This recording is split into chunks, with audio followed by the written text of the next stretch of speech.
No matter how good I was as a owner that did that and woke up in the middle of the night, I can never beat a team of 3 or 4 people. Even if they're at 70% or 80% of my ability, you kind of got to get past your ego of I'm the best to saying, okay, I know I'm the best. Let's let a team of people beat me at it. And that's the way that you're going to grow your company.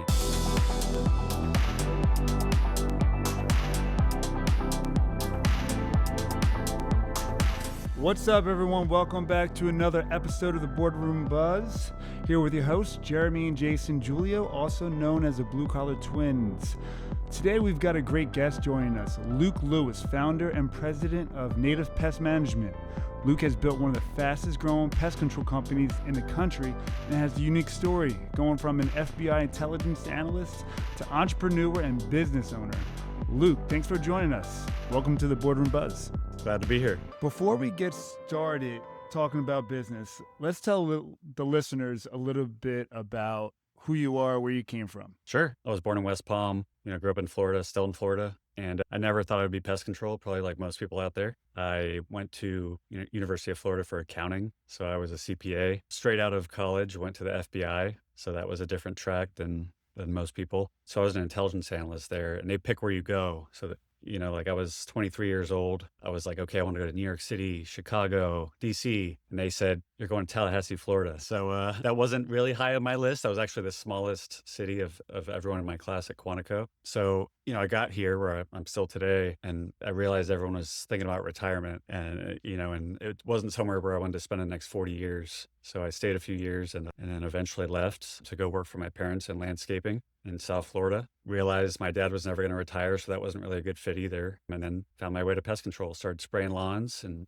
right around 2015. And that's when I started my company, Native Pest Management. That's what I did full-time, just lawns. Eventually added on pests and termite. And here we are today, 11 years later, on the top 100 list. Top 100 list, not for the first time. Second time, third time, how many times?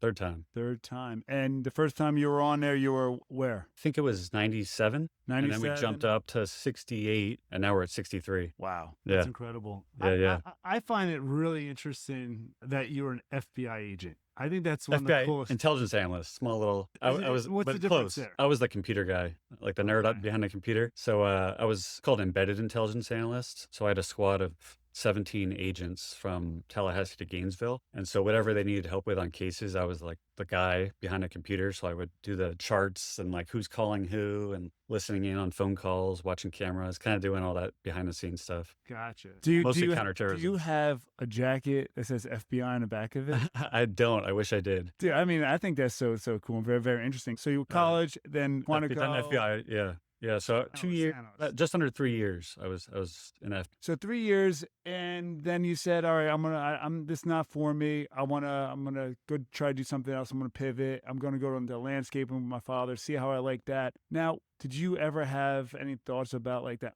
Did you have that entrepreneurial mindset? Always.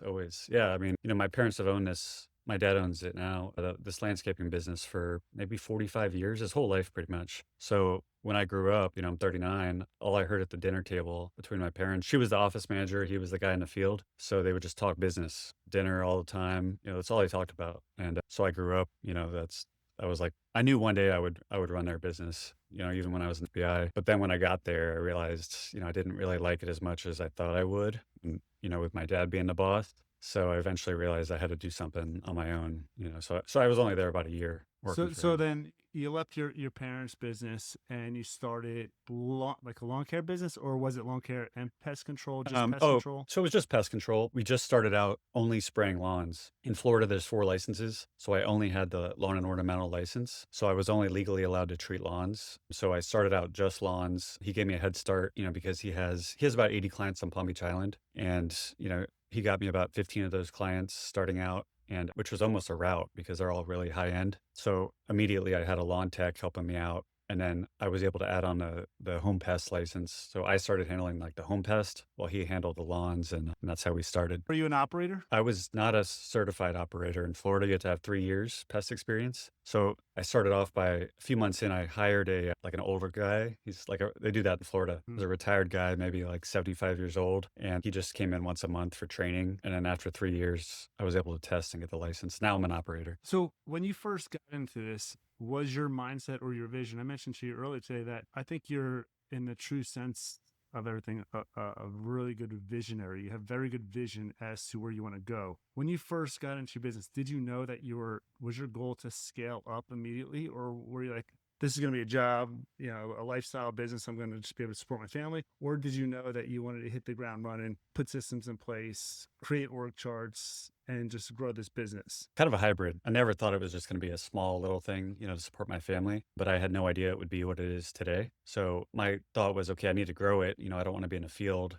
So I had that in mind from day one. I just thought, hey, maybe one day when I'm in my 60s, I'll be like my dad. I'll have 40 employees and that'll be my thing. Well, maybe I'll be 5 million revenue in my 60s. So now, I'm 39 and we're going to be close to 24 million this year. So this wasn't on the radar at all. I didn't know that was possible. Well, at what point did you know you were onto something? Because I don't think like most like typical pest control companies, unless you're in the door-to-door market, and you don't do the I've never done any door-to-door. No, I don't have No. any experience in it. But you're growing through traditional marketing channels like LSA or pay-per-click or outbound sales, or I'm not too sure exactly how you do it, but you are growing exponentially year after year, correct? Yes. Yeah. Yep. It's incredible. I guess I see these guys on Facebook and they're really successful, right out the gate. Some of them starting businesses in pest control. It took us, I think, 4 years to hit 1 million. So compared to some of these guys, I see it as a slow start because I see some of them hit 1 million in, a year or two. So it took 4 years to hit 1 million. And then I guess right around COVID is when I really realized it was going to take off. Right after COVID, everyone started moving to South Florida from New York, from New Jersey, from California. So the demographics really helped us, with South Florida being a spot that over the last 5 years, a ton of people have moved to. So that combined with, me just really diving into digital marketing specifically, that combination really allowed us to take off. And we were growing over 50% a year for a while. We're still That's growing very 30%, impressive. over 30% a year. Yeah. Well, you got probably a market that's very saturated. In Florida, you have pest control companies Yeah. everywhere. Yeah. Yeah. They call South Florida the pest capital of the United States. It definitely is. I think there's over 2,000 companies in Florida, if I remember correctly. So we have, at least 500 in our service area. But so it is very saturated. How do you differentiate yourself amongst everybody else? Are you the most competitive price? Do you offer the best customer service? Why native? Yeah. And, in the beginning, I struggled with that because I was like, well, there's hundreds of other companies. How am I going to be different than them? Everyone says reviews. Everyone says the same things. Everyone says low price. So I thought about it for a while and really, decided what I wanted my target customer to be. And it took me, I didn't know off the bat, it took me a couple of years to really realize it. So what I did was I branded us eventually as a premium pest control company. So I used to think, hey, I need every sale I can get. And then, before I did that, once I did that, I realized, hey, we want to be a premium pest control company. We're going to charge a premium price and we're going to deliver a premium service. And that's our brand. And we're going to have the reviews to back it up and show that, we are a great company. We have over 10,000 5-star reviews now. 10,000. I'm sorry, Luke. I yeah. got to interrupt you. 10,000 back to my notes from earlier. In 2020, you only had 433. Oh, yeah. You saw that? Yeah. When you look back. Yeah. So it went from 433. Now it's actually probably around 15,000. So it's really changed. Yeah. So, I just set the pricing high. I listen to Tommy Mello a lot. I listen to Boardroom Buzz. This was all around the COVID time. And I realized I really needed to set my pricing to a premium. And that's right around that time when I set our pricing at the top of the market is really when it took off. So that was a huge,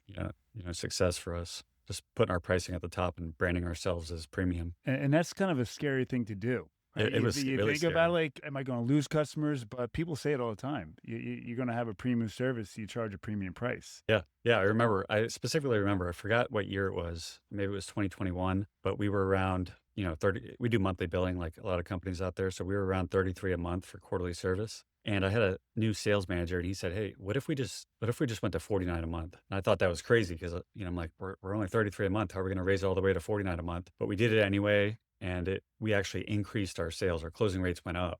And I think it kind of tied in with that premium branding where, I want us to be in a position where, our target client, if they're looking at 2 or 3 companies and are not sure which pest company to choose, they say, hey, let's choose Native because they're the most expensive. So they've got to be the best. So I want that pricing to actually be part of our brand where they internalize that as something better about them. And, they have the confidence to charge that much. So we just, I want the clients that don't care about pest control. I tell our sales team that our target clients have got a million things on their plate. Pest control is at the bottom of that. They just want to, it to be as easy as possible and they don't want to see bugs. So, and they don't really care what the price is. So that's what we target. So that, I want them to think, hey, they're the highest price, but I don't want to deal with bugs. So let's just pay it and hire native. Who was your first like awesome hires? Because again, back in the day, you were wearing all the hats, but quickly taking them off. Who was that first hire? And if you don't feel kind of comfortable, just giving credit to one person, that's fine. But did you have a key hire that kind of helped you or kind of catapulted your success, or was it all you? Definitely not all me. We had a number of people. I'd say, our longest person right now is Zach. He came in, I think about 7 years ago. So we were, I don't know, maybe we had 15 people and he was a technician. And I remember my conversation with him when I interviewed him. He said he was making $13 an hour. He was specialized in bed bugs. He had a long ponytail. So, I kind of felt like I was taking a risk, hiring this guy. And now he's our head of our outside sales. So outside sales manager, we have about 20 outside sales reps and, his income has gone way up. So I think really, I'd say he's the first one that really, I started to see the difference because he's just naturally a salesman and he's naturally a leader as well. So he's able to kind of show that, others how to sell too. And when you have someone like that on your team, it really lifts, the abilities of the whole team. And you really start seeing, the results like pick up. Does he have a ponytail? And he does not. Once he got into management, he decided to cut it. So he's very clean cut now. That's another thing I realized looking back at you was your org chart and how much it grew and how structured it was from day one. If you pull up your org chart now, it fills up like 2.5 pages. Yeah, probably. Yeah. Yeah. The org chart is always something you want to focus on. And, we try to look a couple of years out. So, with fast growth, you always want to look ahead at what are the bottlenecks going to be, so that you don't get there and then you're reactive, like, oh crap, we needed this position. And now, it's going to take a few months to fill it and train someone. So we try to do the opposite and, be proactive and say, okay, next summer we're going to need a manager in this position. Let's start, putting that out now a year ahead of time and figuring out, put the job description together, get the person hired and onboarded, trained. And that way, instead of, reacting and figuring it out in a moment when we need it, and which would slow us down, we do it way ahead of time. When you first started in pest control, Jeremy and I were able to bootstrap our business and reallocate capital back into it, allowing us to grow.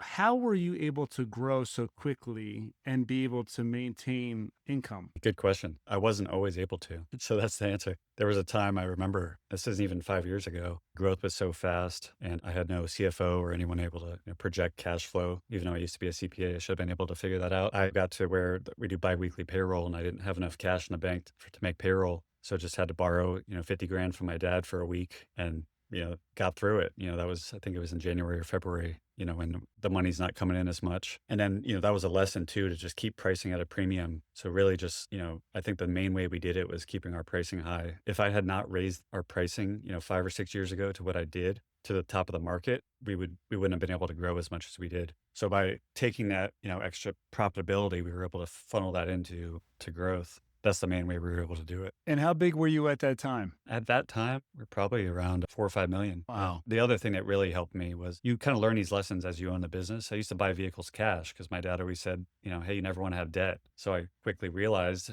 okay, I bought a few vehicles all cash and now I have no money. So we had an enterprise fleet rep walk into our door one day. We'd never heard of it before. They came in our office and signed us up. And that hugely helped us for growth because all of a sudden we were able to get a ton of vehicles, finance those, and they were able to give us cash too I think we had 10 or 15 vehicles in the fleet that I owned outright. So they were able to kind of finance those. So they gave me cash and I just put those under leases. So that was like a capital injection that helped me keep going. Do you still do that to this day? Yeah, the lease enterprise program? fleet. Yep. Yeah. And now I think we have about 110, 115 vehicles. Yeah. All over Tallahassee. How big is your? Yeah. Oh, I should have mentioned that in our story. So I started the business in West Palm Beach. I don't know how familiar you guys are with Florida, but that's down in South Florida near Miami. In 2017, I actually moved to Tallahassee, which is not close. That's a 7-hour drive from West Palm Beach. So I had 5 employees in 2017 when I moved 500 miles away. So I thought I had to sell the business because I was like,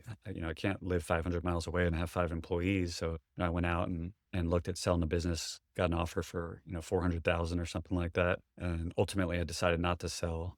And I moved because my ex-wife, her family is in Tallahassee and we have kids. So that's why we came here for the help. So all I could do once I moved up to Tallahassee was sit in front of a computer all day, every day. I couldn't run out to a client anymore. If a tech called out, I couldn't run their route. So it tied my hands, really. I couldn't do anything, in the field at all. And that was the single best thing, that I've ever done, because that all of a sudden, all I could do was say, okay, I guess I got to work on a website. I've got to figure out digital marketing. I got to do phone quotes. So I did everything I could from the computer, and that accelerated our growth much faster than it would have if I had stayed in West Palm and worked in the field. How long so you worked on the field for 4 years, 4 to 5 years, you had a route Um, and you were helping out. Really only 2 years in the field, because so I started in 2015 and moved in 2017. And now in Tallahassee, we're much smaller. I mean, we have our headquarters in Tallahassee, or like our call center where I am, but we only have 3 technicians here. So we didn't start here till a few years ago. So the vast majority of our staff is in South Florida near Miami. So what's the mindset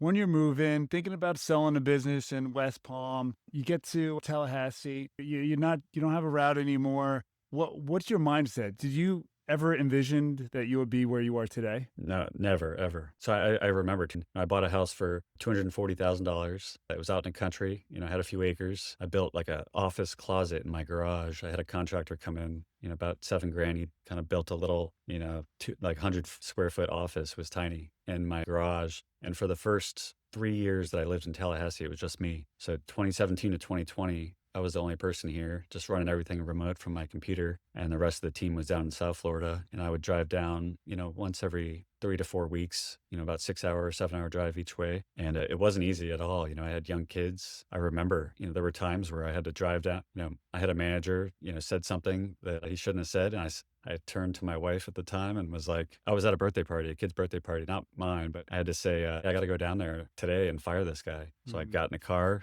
drove 6.5 hours, fired him, came back the next day. Those are those vivid memories that you have. Yes. Yeah.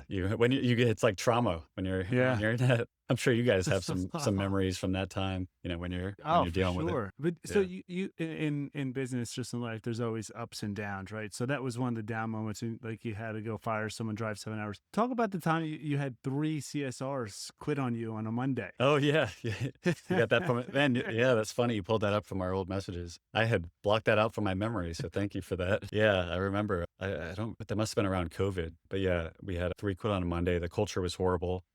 When I was involved in the day-to-day, I'll admit I'm not the best manager, and I had a lot of turnover under me. And I was very demanding. So eventually I put myself in a position where right now I only manage one person, because that protects everyone else from me. So I manage one person, he can handle me, and then he runs everything else. But yeah, the 3 people quitting in one day, you're kind of, there's nothing you can do, especially on a Monday. I mean, there was another one that I don't know if it's in our messages, but I had 26 catalytic converters stolen in one night. I was going to mention that next. Yeah, it was in there. Yeah. And what's crazy is we got all of our stops done that day. Really? Yeah. We just so happened, because we were growing so fast, we had a bunch of spare vehicles ready for growth. So we just said, hey, just everyone jump into new vehicles and go. And then The we straight scary piped thing them. is when that happens, is like, how do you prevent it from happening again? It was scary. Yeah, we looked at everything. We built cages around the bottom of the catalytic converters. They cut through the cages, and it just kept happening over and over. Eventually, luckily, that was when we had Toyota Tacomas. We found out Nissan Frontiers, you can't steal it, just the way that it's positioned under the vehicle. So we bought a bunch of those and sold our Tacomas, and then that problem went away. Or you could hire a security guard to sit outside the office all the day. Yeah, it's funny because we were in a secure park, like an office park. They had cameras and everything of the people No that stole it. way. Yeah, they have a security guard. They had everything, but that didn't stop it. Yeah. So yeah, those are, some of those issues that you deal with, those car accidents. Just those stressful moments that you just don't want to answer the phone for. But it's awesome because I'm glad that it's weird to say, but I'm glad those things happen, because when the worst things happen, it kind of gives you a resilient mentality. And now I'm really not afraid of anything. That's Jocko Willink right there. That's Jocko. Yeah, exactly. Willink. That's it. He's Yeah, because I'm like, whenever we have someone quit, no notice, last week or whatever, when something happens, it's like, okay, it just rolls right off your back, because it's like, that doesn't compare to, losing 26 catalytic converters in one night. So it does that, but then it's also like, all right, whatever happens, good. Now I can prepare better. Now I can train better. Now we know how to make it so that will never happen again. Right. So yeah, I've kind of put that mentality in our team, and they've gone through it. They're all resilient. They're all used to change. And I think that's positioned us, to really have a bright future ahead of us. So I feel like you're really good at also not only the org chart, putting people in the right places, but also marketing. You have a really good marketing or sales process between pay-per-click, LSA, and then what's your sales process look? You have inbounds, outbounds. What does that process look like? So we've never quite figured out outbounds. It's another. We have a million like projects that we want to work on and that we know will be successful when we finally get to them. But inbound, we phone sell, everything like general household pest control. So all the basic pests, ants, roaches, spiders, mosquitoes, stuff like bed bugs, we actually phone quote and phone sell those. And then if it's termites, rodents, or lawn, we sell those in person. So I think we have about 8 inside sales reps. Their full-time job is to answer inbound leads and phone sell those. And we have 20 outside sales reps. So those 20 outside reps are not creating leads, they're running leads. So those are people that call our office. We're putting 3 to 4 inspections a day on each outside rep. So our plan is to scale up to 30 outside reps by next summer. Okay. So they're essentially going out and you feed them the lead on, say, a termite job. They'll go quote it. Will they also do the work too, or? No, all they do is inspections and sales. Okay. So they'll quote it, sell it,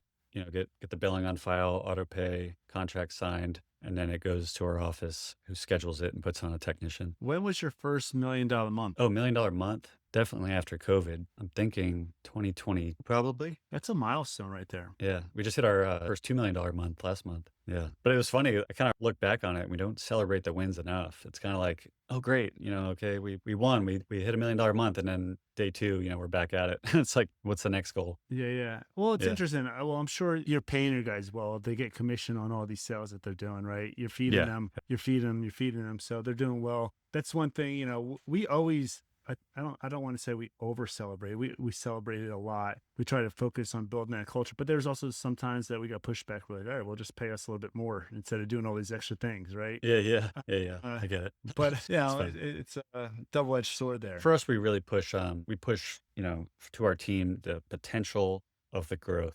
And they can see it. We've had Inc. 5,000 5 years in a row. We should get it again this year. And so I think we promoted 8 people or 9 people internally so far this year. So they see it and they see that hey, if we really work hard and put in effort, it's not BS. It's not bullshit that they're going to promote me. They actually will promote me. And we have people that are reaching positions at ages where our director of operations, this is crazy. Even for me, this is kind of crazy. He's only, and that would never happen at probably, the top 100 companies. There's probably less than 5 companies, something like that would happen at. He should have, if he was at any of our competitors, he'd have to wait, I'm sure 20 plus years for that position. But, I'm a big fan of, if you can do it and prove that you can do it, why you don't have to sit on the sidelines for 20 years. What did you see in this kid? And take over. He's just an amazing leader. He just right from day one, I think he's ex-military and he had training and the experience that he was able to bring from that. And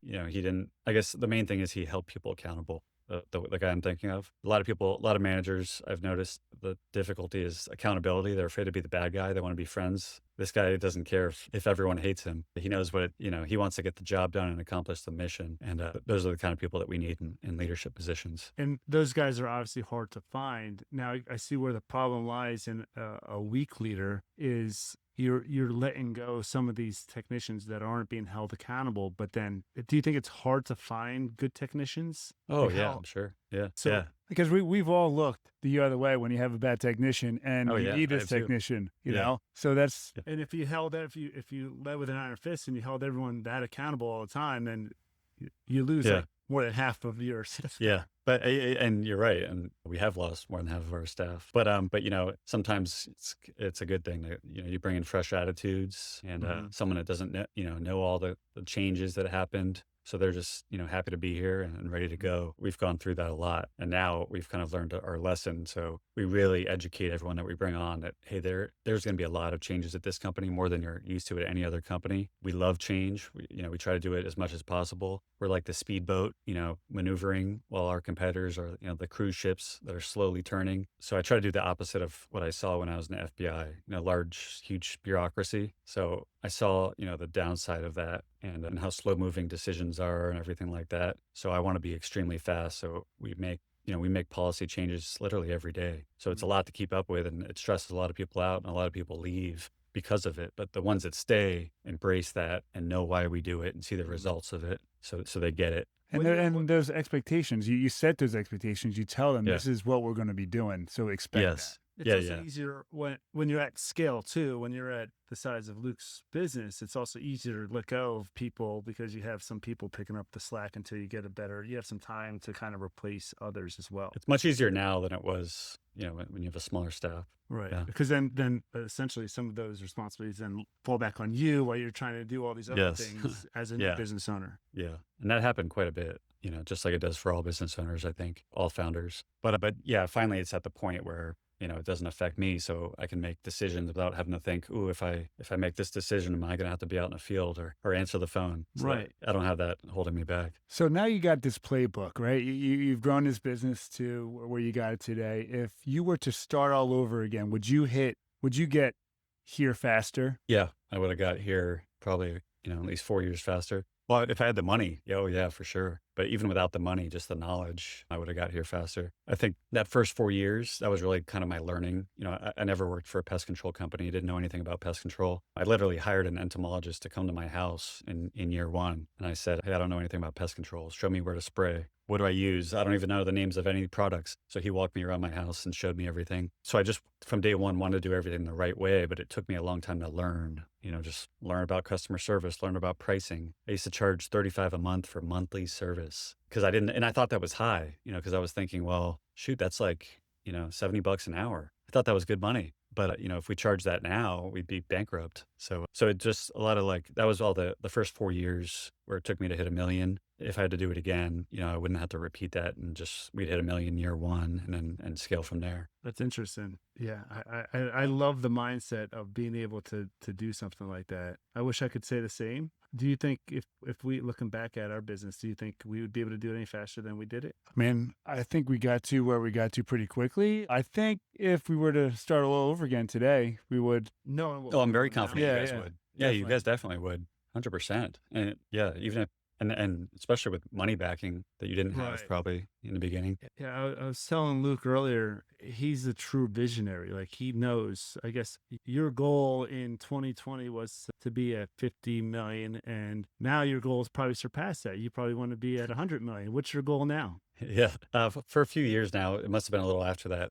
I've always said by 2032, I wanted to be 100 million revenue. So it's ambitious. We call it a BHAG goal when we first tried EOS a few years ago, a big, hairy, audacious goal. It just kind of sounds crazy, but it's something you can unite people around. And, if you work hard enough, anything's possible. So I think we're on the right track. You mentioned EOS. Is that something you lead by? Is that something you run your meetings with or? It's funny you asked that because we talked about that yesterday. No, it's not. We did it for about a year and it didn't work for me because I felt like I'm such a visionary that it held me too much in a box. Like, okay, we can do this many rocks a quarter, and I'm like, what? I'm like, no, I want to do more. I didn't want to be held back, which is the whole point of EOS is to kind of put some structure into it. So I think for most companies, it's a great system.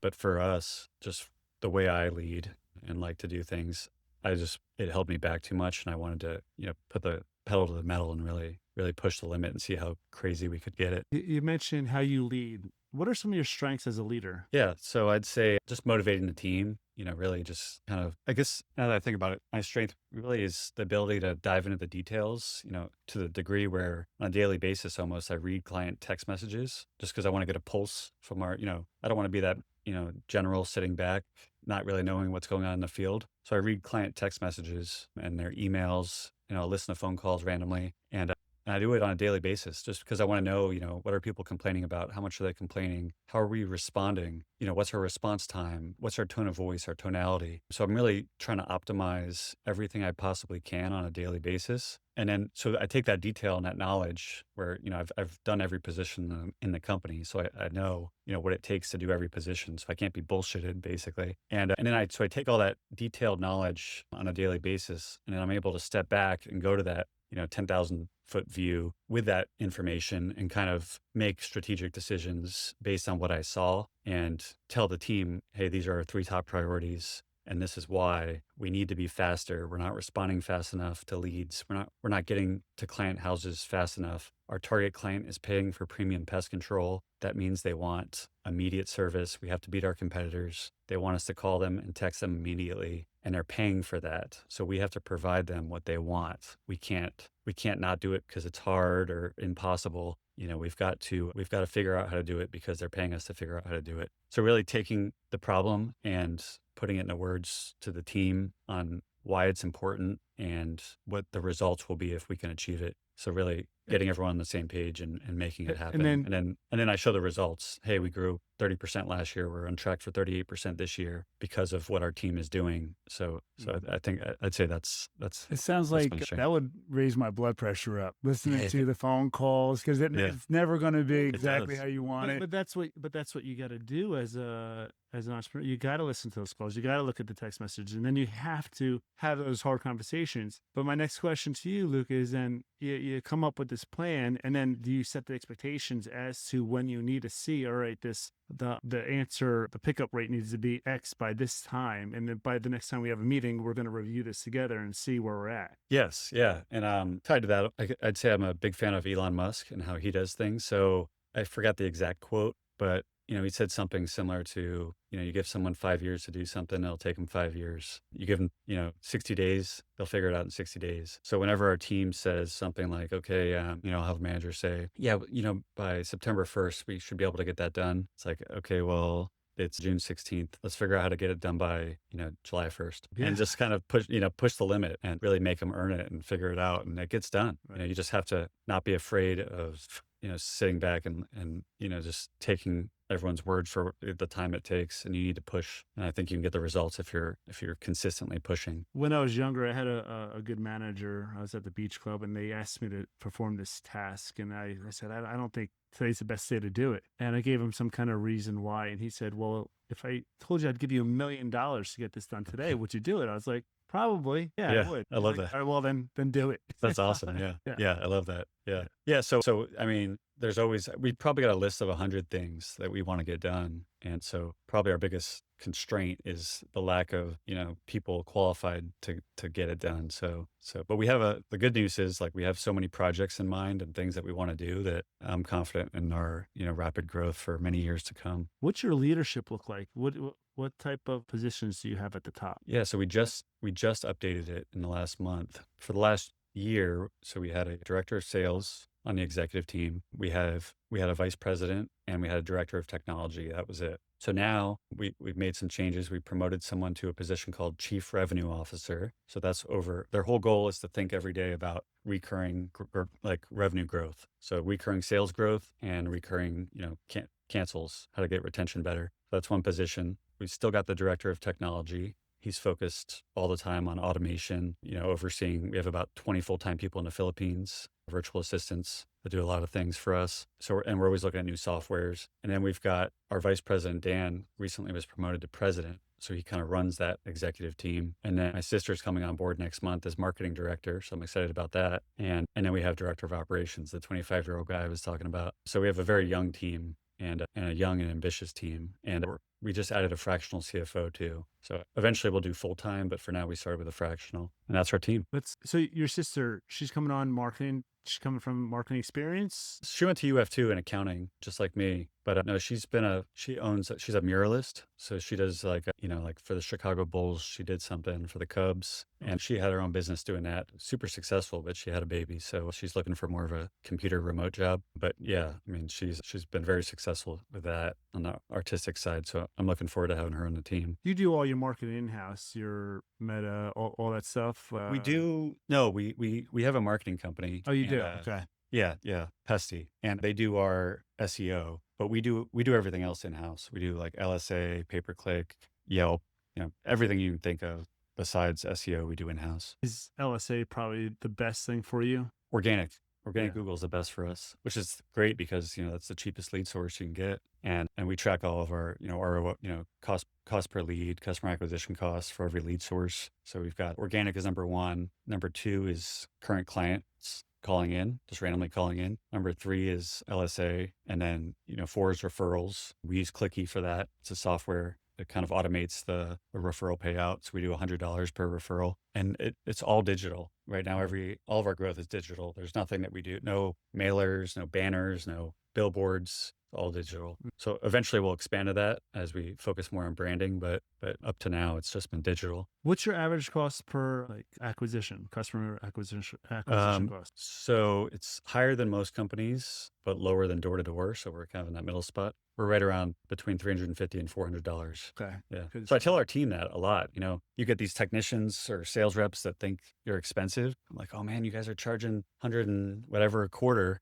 These products cost like $5 or $10. And I tell them, hey, I show them our marketing data. And I say, hey, look, we pay Google $350 for every new client. That's not sales commission. That's not gas, tech pay, rent, insurance. That's just Google. Just to get, we're doing these discounted initials, maybe as low as $149 initial, because we want to focus on the recurring, not the initial. So we do these low initials for, $149, and we give Google $50. So we're losing money on every new client we get immediately. So that's why we have to charge a premium on a recurring, and why we explain to them why we do that, so that they see the value in it. How long are you holding on to your customers? So Field Routes has this little widget that tracks that. So our average customer age is 2.2 years, but it's because we're growing so fast.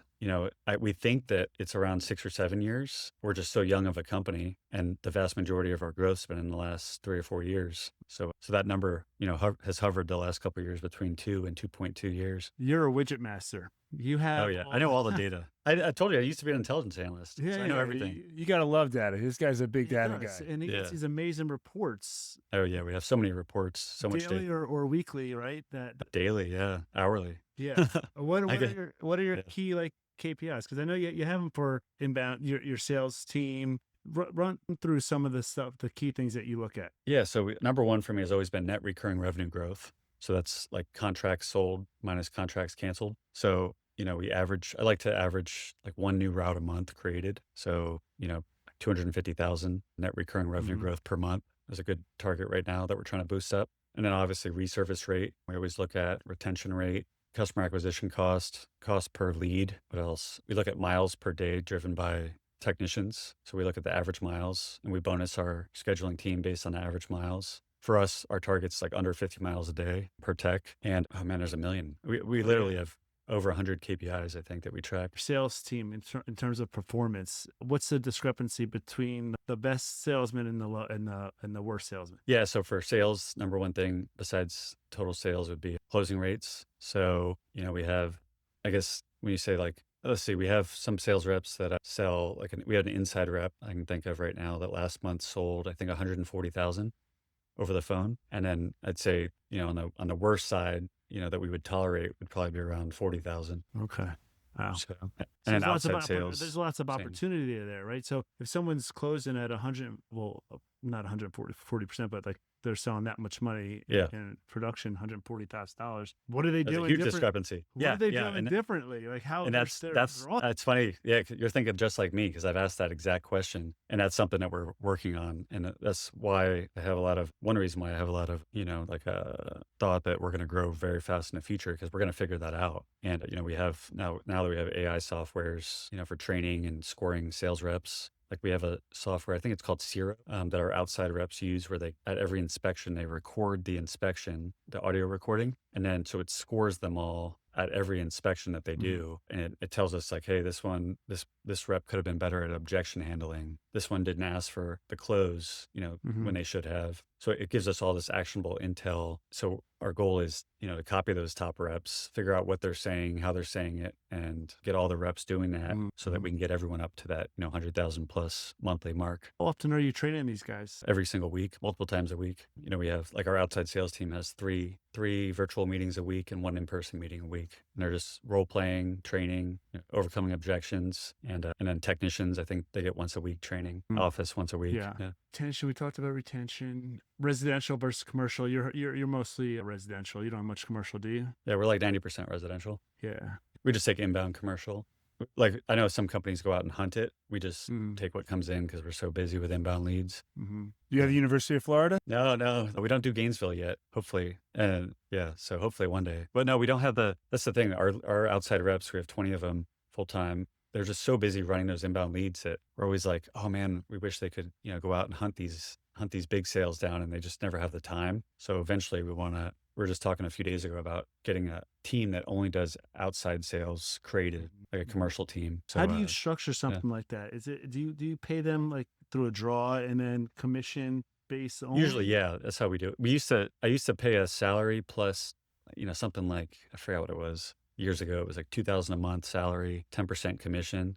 And then for other guys, I put them on straight commission. And I realized that the commission only reps always sold more. So now we require straight commission for outside reps. So all 20 of them straight commission with a draw. And it used to be where we just paid 15%, hey, flat 15% on everything. Now we wanted to incentivize recurring more. So I think we reduced it to like, something like 5% or 7% for one times. And then recurring is still 15%. So we've done different degrees of different percents based on what we want to incentivize. And we've also come up with a ton of bonuses. There's monthly bonuses, quarterly Yeah. bonuses, I just think different ways to motivate the team. an outdoor like sales guy who's going out hunting and stuff that may have experience, they're used to saying I'm commission only and I'm good at what I do and I'm gonna get paid for what I do. If versus hey, I'm gonna take a $2,000 draw and sit back, get paid $2,000 Yeah. every month and Yeah. just do the bare minimum until I get fired. Yeah, exactly. Yeah. Yeah. Yeah. Yeah. So we haven't figured out the pay yet for someone purely creative. I've heard though that some of them might need a base just because they've got to spend a lot of time kind of hunting. Mhm. So, but yeah, I've got to learn more about that. I'm looking forward to figuring that out. Yeah, keep me posted on that. I'm interested in Yeah. that.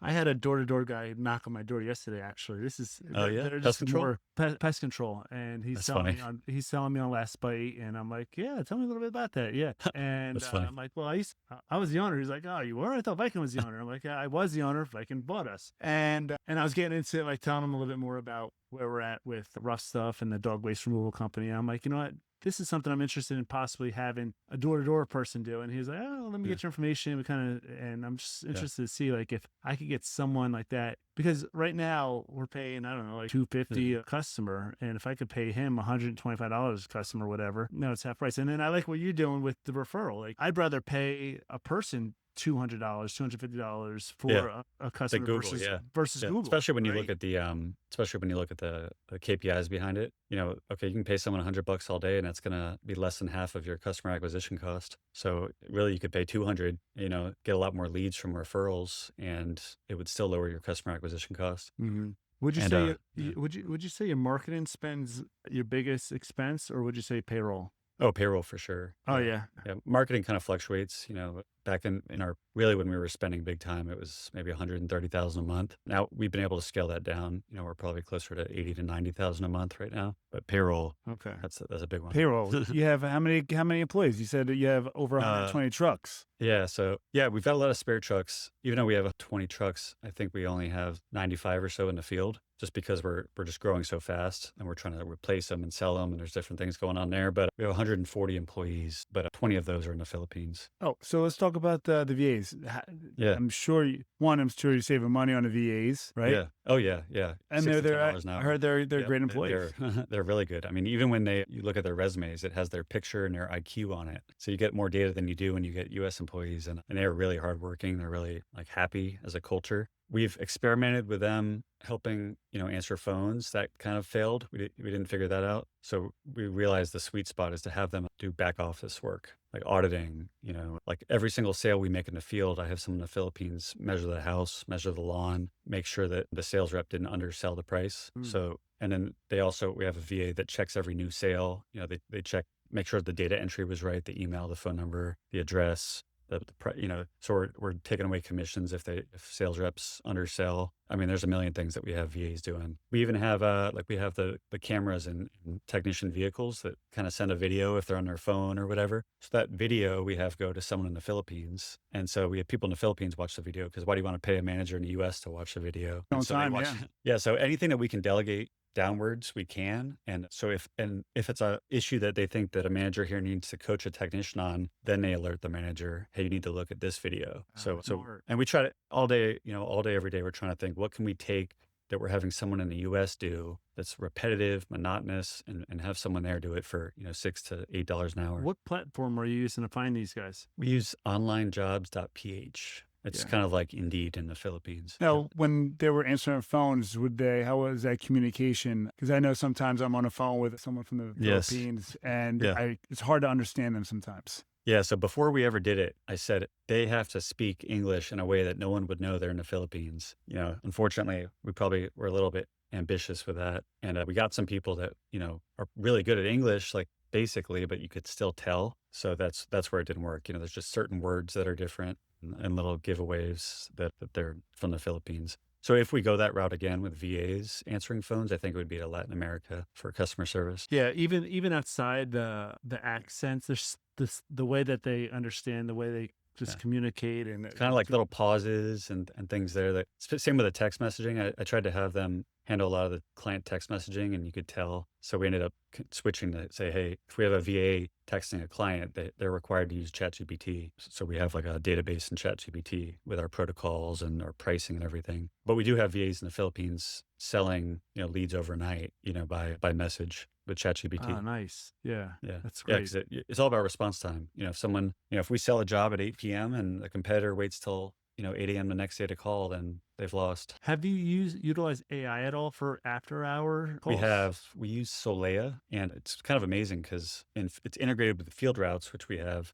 So it can, if you called it and said, hey, I have termites, here's my address, it can see all of our technician routes. And it could say, okay, we have a 2 to 4 opening, tomorrow. Would that work for you? And so it puts it on the route with no human touching it. So it's all automated. It'll put in the notes and everything, create the customer account. We had to temporarily pause it for a few weeks because it started to have some errors where, it's pushing people out too many days. So they're getting that fixed right now, and we're going to start up with them again in a week or two. Do you have designated dispatchers? Let's see, dispatchers for for For client routing, calls. routing, or scheduling. Yeah, so we have a scheduling team of 5 people. So Okay. it's a lot of, 4 of them, I think, are in the Philippines. So they do all like the exterior routing, just all the call to schedule accounts that we have that require interior service. They handle all that. And then we have the CSRs just handle the inbound calls. So those schedulers can focus just on optimizing routes. Yeah, that makes So sense. we think that some of that can be done by AI in the near future. Right. Now, so on a daily basis, how many jobs are you complete in a day? Ooh, not as many as a lot of these companies our size. So we actually we have just over 15,000 clients recurring, which is pretty low actually for the revenue that we do, because we do a lot of termite work, a lot of rodent work. There's just a high demand in our service area. So as far as tickets a day, I think it's, probably around 500. Okay. And then what percentage of your business is that recurrent? Recurring is about 64%. Okay. Our goal is to get over 80%. I didn't even, I kind of learned these things over time. Like I said, I've never owned a pest business, probably like you guys when you had yours. So I never even knew that, recurring was an important thing until I listened to the Boardroom Buzz a couple of years ago. Well, And then, yeah. we did it for convenience wise, right? We didn't want Yeah. to have to bill. So there's a couple things that we did. We didn't want to have to bill people every service. So we created an annual subscription, and we Yeah. offered a discount. So we're saving them 20%, and then Yeah. they sign up for the year, and it was just easy that way for us. And then whenever there's a pay as you go, we have to manually bill these people after each service. So that was just Yes. a headache. So it just naturally, because of Yeah. the inconvenience of it, just kind of worked out for us. Yeah. Yeah. Well, yeah, that's good that happened because, as you guys know, that's valued by buyers. I've always had that mentality of, find out, even if we don't sell for another 50 years, find out, what do buyers value and what is the company worth, and try to optimize that, just constantly, because whatever's going to be best for them is going to be best for me as the current owner. So I figured out eventually, it took too long, but I figured it out that recurring revenue percent is an important metric. So, 2 years ago, I think we were closer to, 52%. So we've been steadily going up. I'm confident we'll get above 80 eventually. Yeah, you're paying attention to all the right things. I mean, but there are like some businesses that have grown and they're just focused on that revenue and that bottom line, and that's not that top line, and that's not what really matters. It's really what Yeah. that bottom line is, Yeah, and what that Recurring, yeah, because that one time you're gonna have to resell it every year. So you've got the marketing expense, you've got the sales commission every year. right. And then the same thing, the difference between like commercial and residential, right? That commercial style business, it's a little bit tougher of a sale versus residential business. So that's a good thing that you're primarily residential. So growing this business, I mean, there's got to be, we all deal with the stresses. Who do you lean on and reach out to when you might have a situation or a problem, or just want to, decompress and talk about business? I used to be in a mastermind group, I was in that for a couple of years. We called it the underdogs. Now we're not so much the underdogs anymore, but that was super helpful. We had a group chat. We met 2 or 3 times a year. And, we just reach out whenever we had something going on. I still, and, even today was texting with someone from that group, but on a day-to-day basis, I'd say two people. One is my dad, just because he's owned a business for over 45 years. So he's dealt with, all the types of lawsuits you could think of, injuries, all the stuff that you don't want to deal with. He's done everything and he's seen it all. So he's super helpful. And then number two would be the president of our company, Dan. He's the one that, kind of takes the crazy ideas I have. So I guess in a traditional EOS model, which we don't do, like I said, there's the visionary and then there's the integrator. He would be the integrator and I would be the visionary. So I dump all my ideas on him. He kind of takes it and, doesn't tell me this, but some of them are bad ideas. And he kind of like cast those aside and focuses on the good ones and executes them. So he's the one that can handle like, hey, we just got, one of our techs just got rear-ended today out in the field and there's an injury and there's a lawsuit or whatever. He deals with that. So it's helped a ton. The fact that you have him there to kind of Yes. bridge the gap there is huge, right? Yes. Because I'm not the kind of person that can deal with all that stuff. Yeah. Yeah. I'm burnt out from that from the first few years. And that's understandable. It burns you out, right? I mean, you're so passionate about what you have, even the point of view, like scanning emails or text messages or listening to calls. When you're listening to them and it's not what you're expecting, that's stressful. You're like, what's going on here? Like, come on, this is not what I want.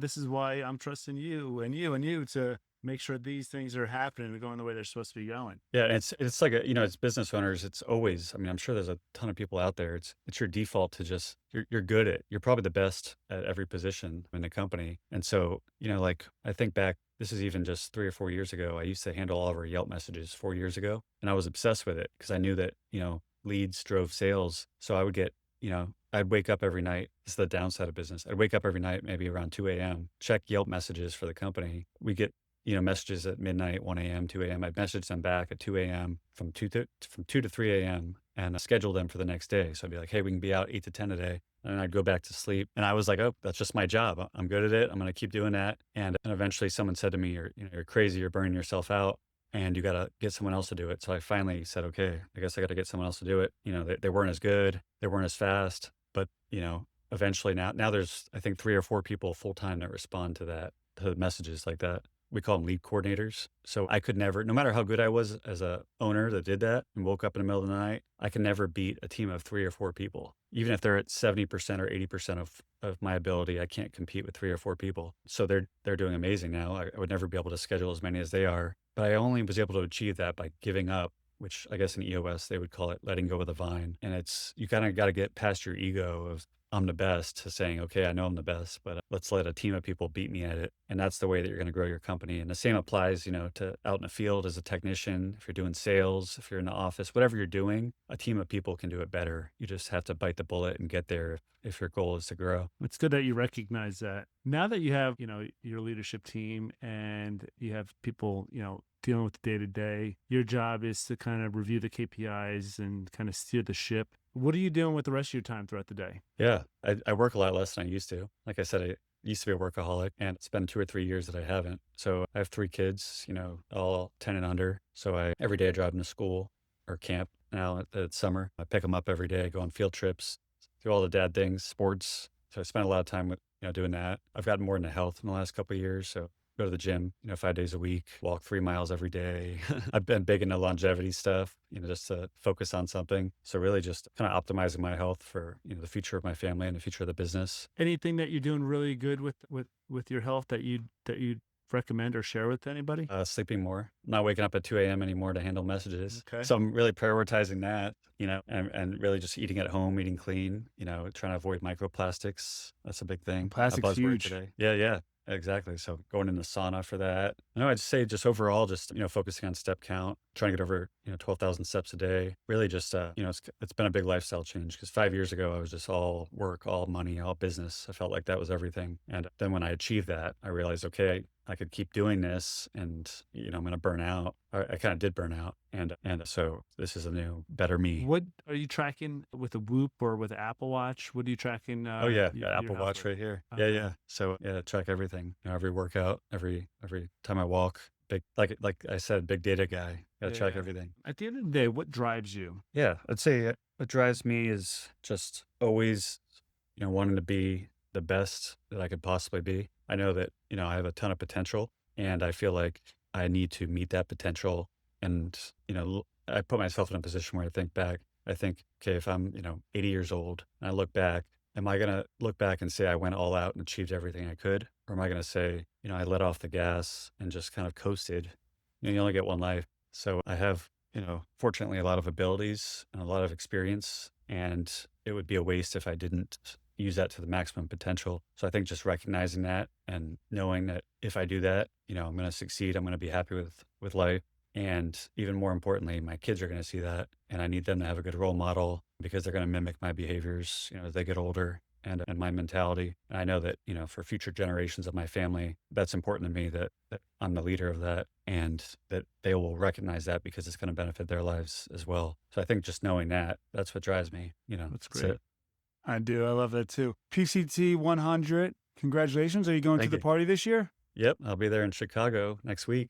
And That's looking exciting. forward to it. That's my first time. Yeah. A lot of great guys up there. There's a lot of really good people. So I look forward to meeting some of them. Yeah, there's really, really good people up there. Yeah. So, Luke, I know your time is valuable, and I really appreciate you sharing your story with all of our listeners. Super impressed with you since the time we connected on social media, following your story all the way up into this point. I thought we've had some really awesome conversations, and thank you for all the insight that you've given me throughout the years. And I'm just really excited to see where you end up with Native and the PCT 100, and just keep crushing it, keep doing what you're doing, keep being the best version of yourself. Congratulations. Congrats on your exit, even though it was a few years ago now. That was a huge motivation for me. When you told me the details of that, I was like, oh man, like I can do it too. If you can do it, I can do it. And like you said, we've just over the years shared so many ideas and so much, because we go through so many of the same things. That's why these mastermind groups are great. And I look forward to, even learning more about the other business that you guys are doing. So hopefully it's a field like that one day. It's interesting because just like mosquito control, I wasn't sure if it was going to be a thing, and it's a thing, and it's working and it's growing, and it takes a lot less energy to operate. It's a shitty business. It's a shitty business. It's a shitty business. Funny. All right. But thanks a lot, man. I appreciate you. Thanks for coming on, and best of luck, man. Keep crushing it. All right. Thanks for having me. Talk to you guys.